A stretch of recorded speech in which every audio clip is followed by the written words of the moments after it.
Introduction, bienvenue sur notre chaîne. Aujourd'hui, nous vous emmenons au cœur de Kinshasa, une ville où chaque rue raconte une histoire, et chaque sourire cache un secret. Préparez-vous à découvrir une histoire fascinante qui se déroule comme une mosaïque complexe de passion, de tromperies et de conséquences inévitables. Nous vous présentons Mado, une jeune femme dont la beauté et le charme cachent une intrigue digne des plus grands romans. Venue d'un quartier modeste, Mado se retrouve prise dans un triangle dramatique impliquant trois hommes au caractère aussi varié que leurs conditions sociales. Entre un gentleman élégant, un voyou brutal et un riche financier, chaque personnage apporte son propre lot de mystères et de conflits. Ne manquez pas cette exploration palpitante des subtilités de l'amour, de la manipulation et des dures réalités de la vie à Kinshasa. Si vous êtes prêt pour une immersion totale dans ce récit captivant, aimez cette vidéo, abonnez-vous à notre chaîne pour ne rien manquer, et cliquez sur la cloche d'alerte pour être informé de nos prochaines publications. Votre soutien est précieux et nous motive à vous offrir toujours plus de contenu fascinant. Alors, restez avec nous et plongez dans cette histoire où chaque décision compte et où chaque acte a ses conséquences. Chapitre 1, le gentleman chic.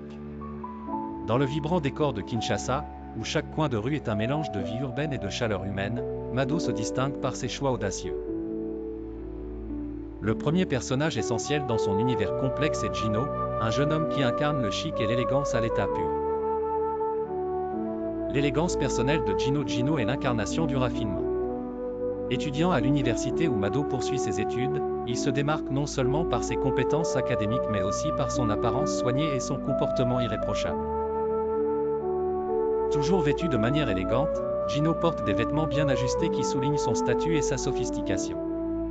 Ses tenues, toujours à la mode et impeccablement assorties, font de lui un véritable gentleman aux yeux de tous ceux qui croisent son chemin. Son allure distinguée ne passe pas inaperçue. Dans un environnement où l'apparence et la première impression comptent énormément, Gino représente pour Mado un atout précieux. Lorsqu'ils apparaissent ensemble à l'université ou lors d'événements sociaux, ils forment un duo remarquable, attirant les regards admiratifs et les commentaires élogieux. La relation académique. Gino et Mado ont une relation particulière, souvent désignée comme des fiancés académiques.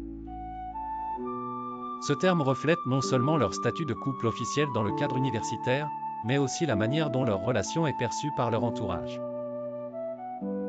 Ils sont connus pour se soutenir mutuellement dans leurs études, partager des projets de groupe et participer ensemble aux diverses activités de l'université.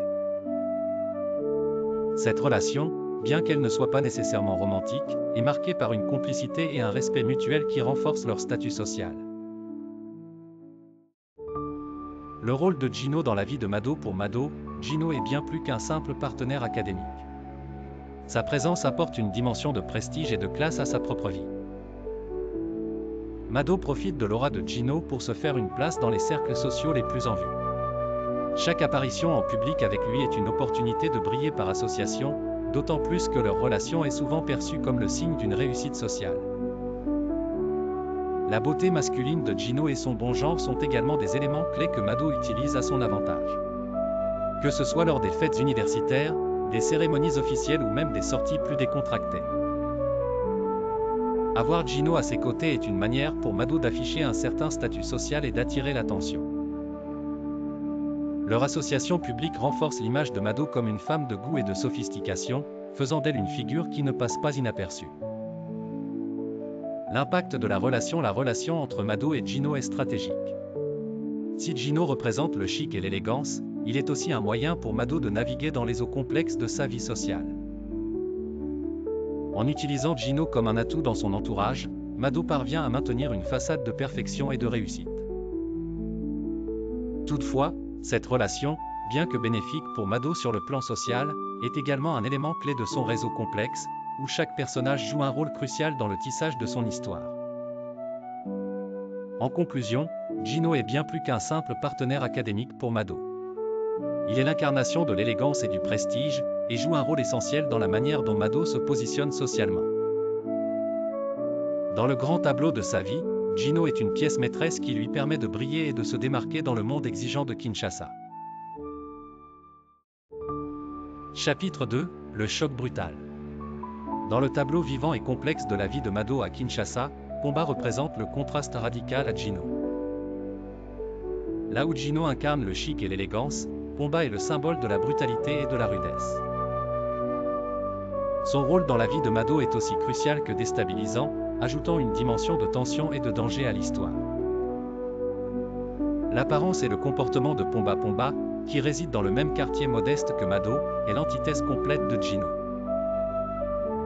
Avec ses cheveux crépus, souvent en désordre, et ses vêtements débraillés, il donne une impression de négligence totale. Son pantalon est systématiquement porté bas, un style qui renforce son image de rebelle et de marginal. Sa présence est marquée par des habitudes de fumeur et d'alcoolique, qui ajoutent une couche supplémentaire à son caractère brut. Le langage de Pomba est aussi terreux et vulgaire, reflétant un manque de raffinement et d'éducation formelle. Ses interactions sont souvent empreintes de colère et de violence, et il est bien connu dans le quartier pour ses accès de brutalité. Pomba ne se conforme pas aux normes sociales ou aux attentes de respectabilité, ce qui le rend à la fois redouté et mal vu dans son entourage. Le rôle intime de Pomba dans la vie de Mado malgré son apparence peu engageante et son comportement souvent violent, Pomba joue un rôle crucial dans la vie de Mado, mais de manière très différente de Gino. Là où Gino est associé à l'élégance et au statut, Pomba répond à des besoins beaucoup plus physiques et émotionnels. Mado trouve en lui une forme de passion brute et intense qui contraste avec la sophistication et la politesse de Gino. Les moments passés avec Pomba sont marqués par une forme de passion primitive et sans filtre. Cette intensité, bien que souvent accompagnée de violence et de conflits, satisfait des désirs que Mado ne trouve pas dans ses autres relations. Pomba lui offre une expérience physique et émotionnelle qui, bien qu'elle soit dangereuse, répond à un besoin profond de Mado pour des sensations fortes et des expériences intenses. La violence et la manipulation, l'aspect le plus troublant de la relation entre Mado et Pomba est la violence qui la caractérise. Pomba est connu pour ses accès de rage et ses comportements brutaux, allant jusqu'à infliger des coups à Mado lorsqu'il est jaloux ou contrarié. Ces épisodes de violence ne sont pas seulement une manifestation de sa colère mais aussi un moyen de maintenir un contrôle et une domination sur Mado. Malgré les coups et les abus, Mado reste attaché à Pomba. Cette relation complexe est un mélange de désir et de peur, où la passion intense est souvent interrompue par des épisodes de brutalité. Mado continue à fréquenter Pomba, non seulement en raison de la satisfaction physique qu'elle en retire, mais aussi parce qu'elle semble capturée par un cycle où la violence et la passion sont inextricablement liées. La complexité de la relation entre Mado et Pomba est un aspect sombre et compliqué de sa vie. Alors que Pomba répond à ses besoins physiques et émotionnels d'une manière inégalée, il apporte également une dimension de danger et de conflit. Cette dualité entre la passion brute et la violence rend leur relation à la fois captivante et déstabilisante. Mado, malgré les risques et les abus, trouve dans Pomba une forme de gratification que ses autres partenaires ne peuvent pas lui offrir. En conclusion, Pomba est un personnage clé dans la vie de Mado, représentant le côté brut et tumultueux de ses désirs. Sa présence ajoute une profondeur dramatique à l'histoire, soulignant la complexité des besoins humains et des relations interpersonnelles. Dans ce monde où le contraste entre chic et choc est aussi marqué que la ville elle-même, Pomba incarne la facette tumultueuse et intense de la vie de Mado à Kinshasa. Chapitre 3 – Le chèque de la richesse. Dans le drame complexe de la vie de Mado à Kinshasa, Mopao se distingue comme le personnage dont le pouvoir et la richesse ajoutent une dimension nouvelle et intrigante. En tant que directeur financier d'une grande entreprise, Mopao est l'incarnation de l'opulence et du statut social élevé. Ce chapitre explore comment sa présence et ses ressources influencent le récit et comment Mado manœuvre habilement entre ces influences contradictoires. Le profil de Mopao est l'archétype de la réussite financière à Kinshasa. Homme marié et directeur financier dans une grande société, il représente le sommet du pouvoir économique et social. Son apparence est en parfaite adéquation avec son statut, toujours habillé avec une élégance discrète, il porte des costumes de haute qualité et possède une prestance qui impressionne tous ceux qui l'entourent. Sa richesse lui permet de mener un style de vie luxueux, que ce soit dans ses propriétés somptueuses ou ses voitures dernier cri. Le pouvoir de Mopao ne se limite pas seulement à sa position professionnelle. Il est également un pilier de la communauté, respecté et souvent admiré pour sa réussite. Cette réputation de succès et d'influence est un des attraits majeurs pour Mado, qui voit en lui une opportunité de changer radicalement son propre quotidien. Le rôle financier de Mopao dans la vie de Mado. Mado bénéficie largement de la richesse de Mopao. Celui-ci joue un rôle crucial en finançant ses études et en lui fournissant un soutien financier conséquent. L'argent que Mopao lui remet est utilisé pour tout, des vêtements somptueux aux derniers gadgets technologiques. Grâce à lui, Mado peut afficher un style de vie que seule une partie privilégiée de la société pourrait se permettre. Ce soutien financier va bien au-delà de la simple aide académique. Mopao finance également des aspects plus personnels de la vie de Mado, comme ses sorties et ses loisirs, lui permettant de se présenter comme une femme élégante et sophistiquée. La relation avec Mopao permet à Mado de maintenir une image de succès et de richesse, contrastant fortement avec ses origines modestes. La manipulation habile de Mado. Mado, en tant que manipulatrice habile, gère la perception de ses relations de manière stratégique. Pour maintenir les apparences et éviter les complications, elle présente Mopao comme son oncle maternel à Gino. Cette présentation sert plusieurs objectifs. Elle permet de protéger la nature réelle de leur relation tout en consolidant l'apparence d'une vie parfaite et bien ordonnée. De la même manière, Mado dépeint Gino comme le petit frère de son père à Mopao. Cette fausse identité aide à maintenir la façade d'une famille soudée et respectable, tout en préservant les véritables dynamiques et les vérités cachées.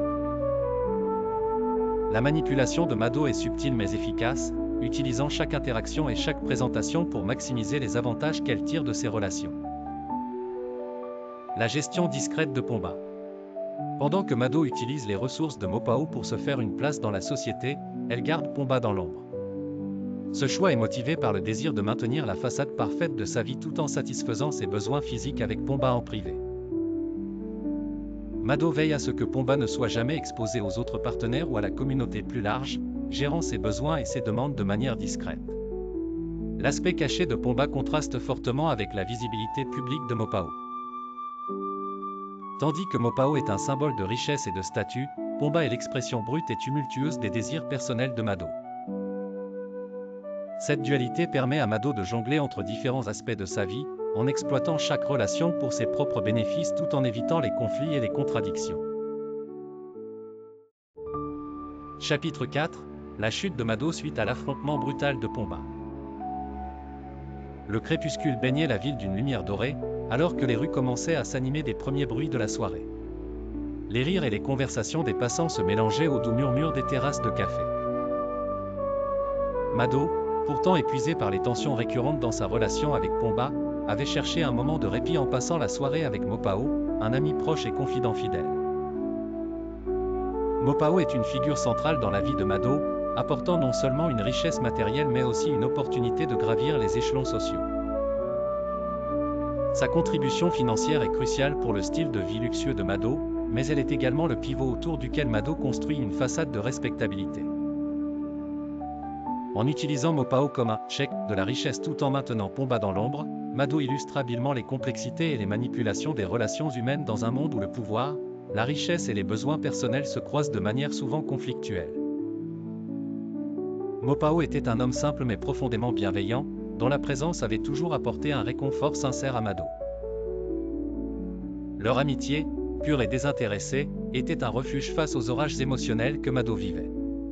Ce soir-là, ils se retrouvaient pour partager un verre et des souvenirs, dans l'espoir de trouver un semblant de normalité. Pomba, quant à lui, avait passé la journée dans une spirale d'anxiété et de doute. Sa jalousie maladive envers Mado était devenue une ombre omniprésente dans sa vie. Chaque mouvement, chaque sourire échangé entre Mado et Mopao était interprété comme une trahison, chaque geste comme une preuve de désamour. En les voyant ensemble, le sentiment de possessivité et de méfiance qui le rongeait atteignit son paroxysme. Lorsque Pomba les aperçut à la terrasse du café, il fut frappé d'une rage incontrôlable. Les rires de Mado, la tendresse apparente de l'attention de Mopao, tout cela sembla exacerber une douleur intérieure qu'il ne savait comment gérer.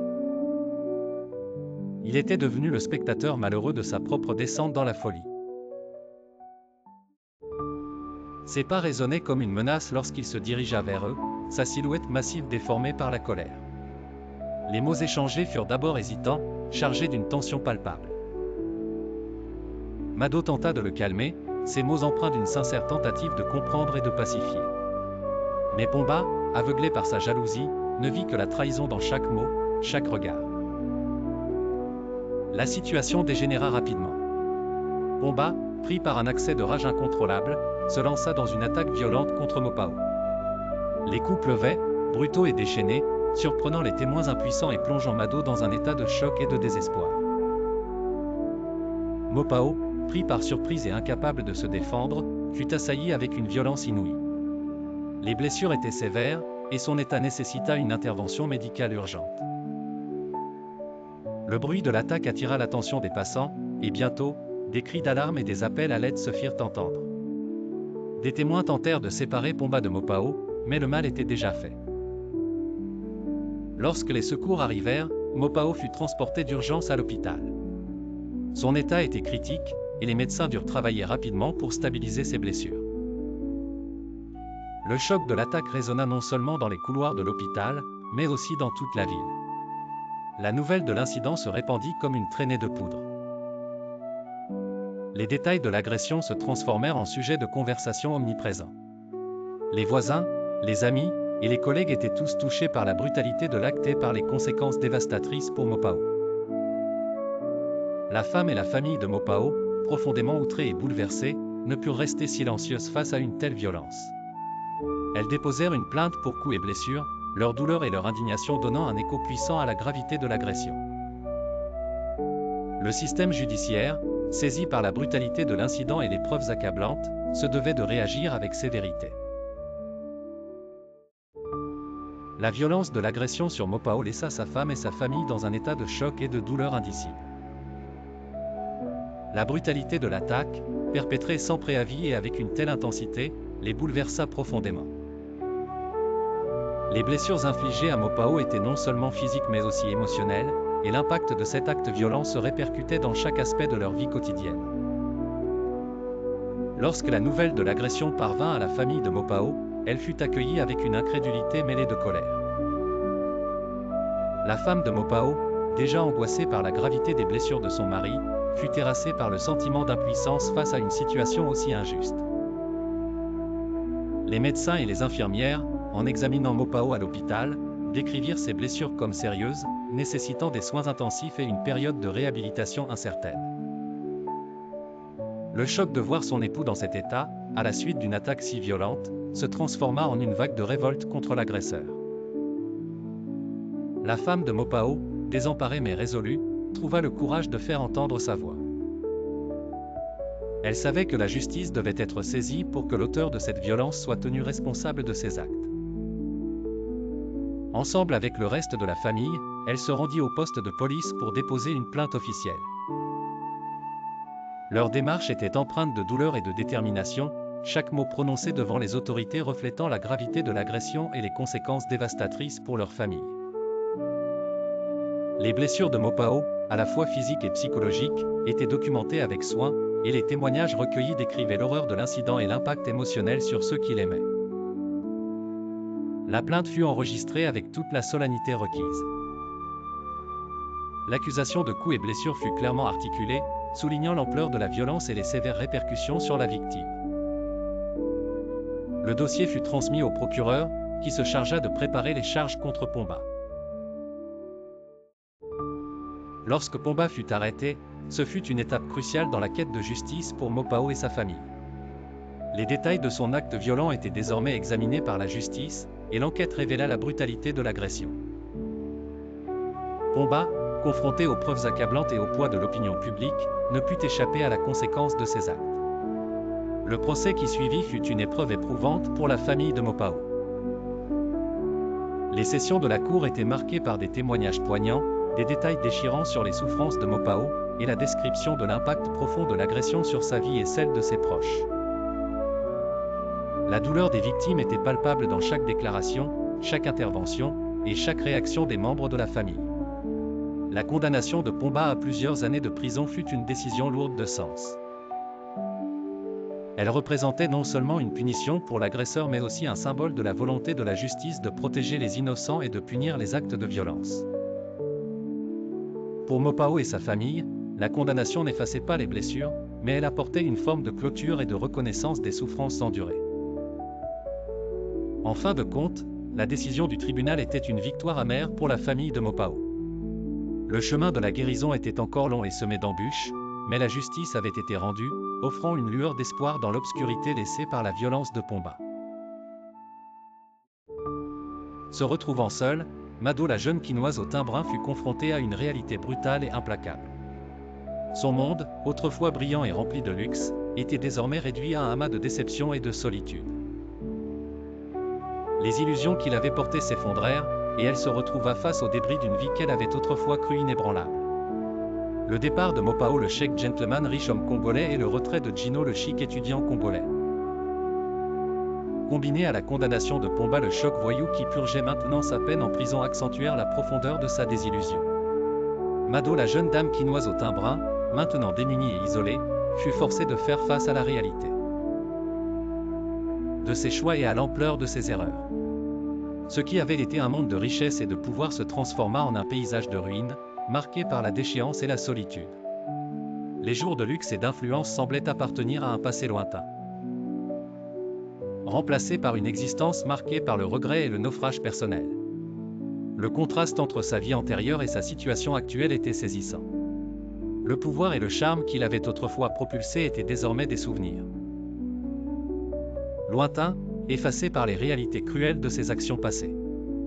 Mado devait maintenant reconstruire sa vie sur des bases beaucoup plus fragiles, en affrontant les conséquences de ses choix avec une force renouvelée ou en se perdant davantage dans le délabrement de ses rêves brisés. Ce passage marque le tournant décisif où Mado doit confronter la véritable nature de son existence, loin des illusions qui avaient longtemps masqué la réalité. La chute de son monde et la défaite de ses ambitions constituent un moment de vérité, un choc brutal qui révèle la fragilité des constructions bâties sur des fondations aussi instables que celles de la manipulation et du faux-semblant. Conclusion: la chute fut aussi soudaine qu'impitoyable pour Mado.